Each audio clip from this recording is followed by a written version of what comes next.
अस्सलाम वालेकुम। आज हम क्लास 9 चैप्टर नंबर 1 केमिस्ट्री सिन बोर्ड का topic number 1.3.11 relative atomic mass and atomic mass unit को पढ़ेंगे।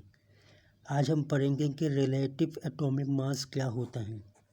अच्छा, रिलेटिव एटॉमिक मास याद रखने का, जब हम कहते हैं ना रिलेटिव, तो रिलेटिव का मतलब होता है as compare to, as compare to. तो रिलेटिव एटॉमिक मास क्या है? कंपेयर मास है। किससे मास है? कार्बन 12 से, याद रखिएगा।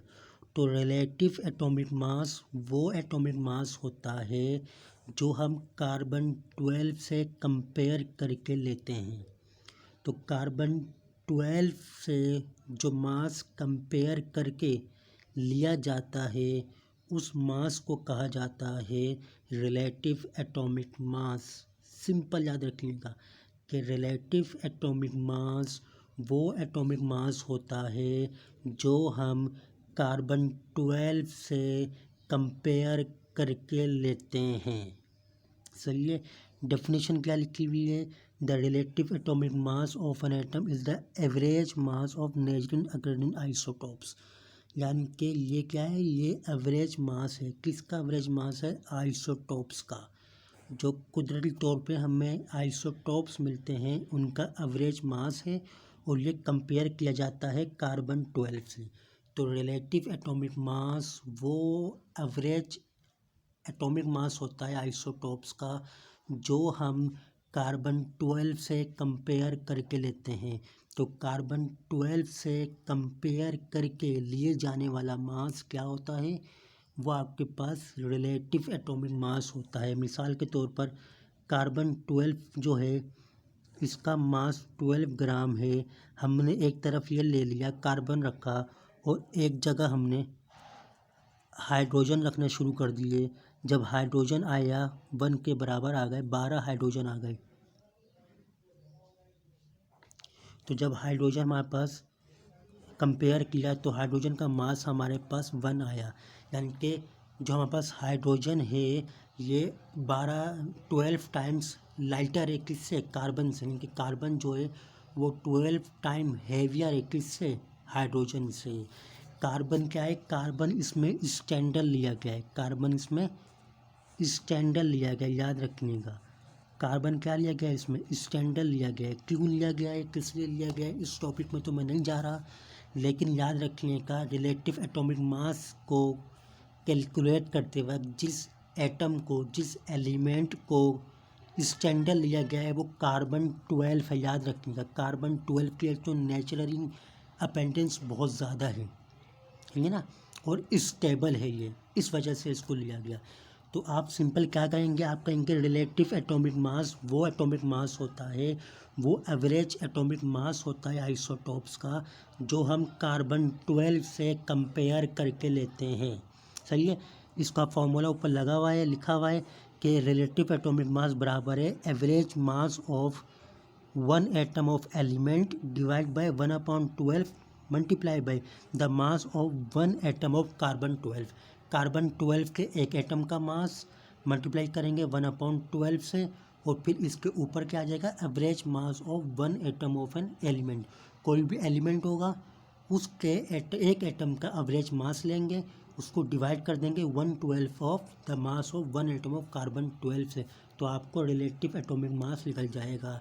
तो फिलहाल आपको याद ये रखना है कि रिलेटिव एटॉमिक मास वो एटॉमिक मास होता है जो हम कार्बन 12 से कंपेयर करके लेते हैं। अब बात है कि ये AMU एटॉमिक मास यूनिट क्या है? एटॉमिक मास यूनिट को AMU कहा जाता है, और एटॉमिक मास यूनिट जो है ये रिलेटिव एटॉमिक मास की यूनिट है। क्या है? यूनिट है। याद रखिएगा मेरी बात, रिलेटिव एटॉमिक मास एक फिजिकल या एक क्वांटिटी है। रिलेटिव एटॉमिक मास एक क्वांटिटी है। क्या है? क्वांटिटी है। और एटॉमिक मास यूनिट एक यूनिट है। पता ना आपको, क्वांटिटी की यूनिट होती है।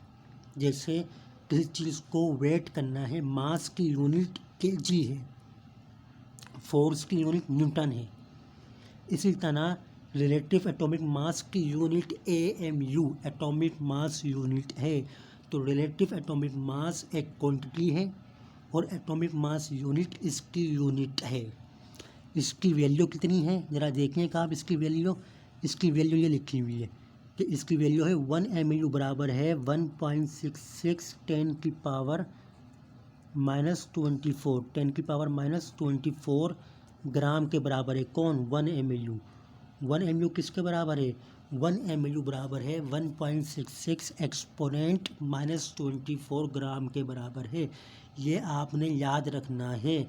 अगर इसको किलोग्राम में चेंज करेंगे तो किलोग्राम में चेंज करने के लिए क्या करेंगे, अगर 1 AMU ले रहे हैं आप, वो बराबर है 1.66 10 की पावर -24 ग्राम में। और अगर आप 1 MU को किलोग्राम में लेंगे तो 1.66 10 की पावर -27 किलोग्राम, दोनों याद रखेंगे। 1 MU ग्राम में 1.66 10 की पावर -24 के बराबर है और 1 MU किलोग्राम के अंदर 1.66 -27 के बराबर है। MU क्या है? MU is the unit of relative atomic mass and it is represent by AMU और ये बराबर है 1.66 एक्सपोनेंट -24 ग्राम या 1.66 एक्सपोनेंट -27 किलोग्राम के बराबर है। ये क्या है? ये हमारे पास है रिलेटिव एटॉमिक मास। मैंने 9 के लेवल पे समझाया है, वरना AMU की भी डेफिनेशन है आपके पास।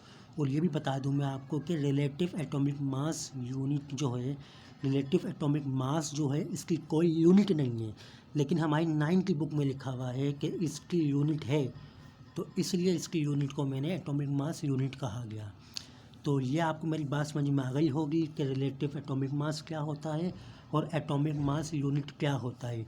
अगर कोई सवाल हो तो आप मुझसे कमेंट बॉक्स में पूछ सकते हैं। चैनल को सब्सक्राइब करें, लाइक करें, शेयर करें। कोई सवाल है तो लाजमी पूछें। अपना बहुत ख्याल रखिएगा। Thank you.